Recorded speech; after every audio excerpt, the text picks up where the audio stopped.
आउज़ु बिल्लाहि मिनश शैतानिर रजीम बिस्मिल्लाहिर्रहमानिर्रहीम अस्सलामु अलैकुम वरहमतुल्लाहि वबरकातुहू।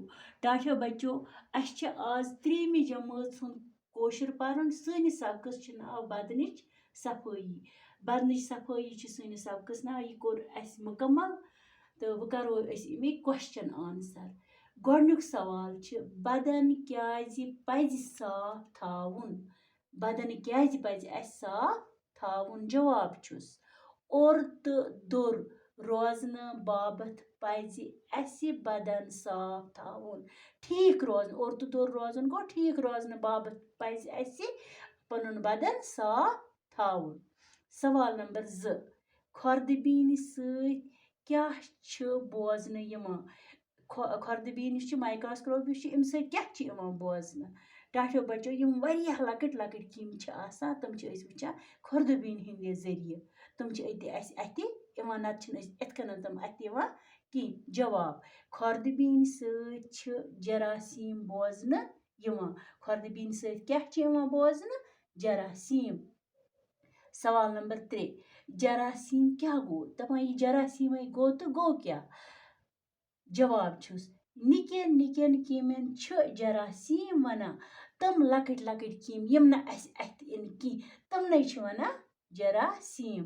सवाल नंबर 4 जरासीम कथ मंज छ जेवान।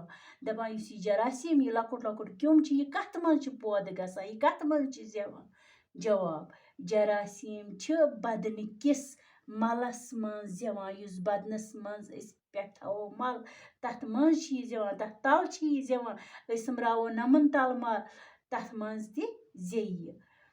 सवाल नंबर 5 रत शुर कम चीजुक ख्याल छ थावान। यम असल बच्चे छ आसान रत शुर छ आसान तम कम चीजुक ख्याल छ थावान। जवाब रत शुर छ सफाई हुंद ख्याल थावान। यम असल बच्चे आसान तम छ कमुक ख्याल थावान सफाई हुंद। टाठियो बच्चों अस ति पज तह ति पजो पन्ने बदनुक सफाई हुंद ख्याल थाउन। तुह तुलजो यम कॉपी पे बड़ असल पट बे करजो याद तुह रटो बे अख तालीम। बदन क्याज पज साफ थाउन। जवाब और तो दुर रोजन बाबत पज अस बदन साफ थाउन। दुयम सवाल खुर्दबीन सत क्या छ बोजन यिवान। जवाब खुर्दबीन सत छ जरासीम बोजन यिवान। सवाल नंबर 3 जरासीम क्या गो। जवाब निकन निकन किमन छ जरासीम वनान। सवाल नंबर 4 जरासीम कथ मंज छ जेवान। जवाब जरासीम छ बदन किस मलस मंज जेवान। सवाल नंबर 5 रत शुर कम चीजुक ख्याल छ थावान। जवाब रत शुर छ सफाई हुंद ख्याल थावान। खुदा हाफिज।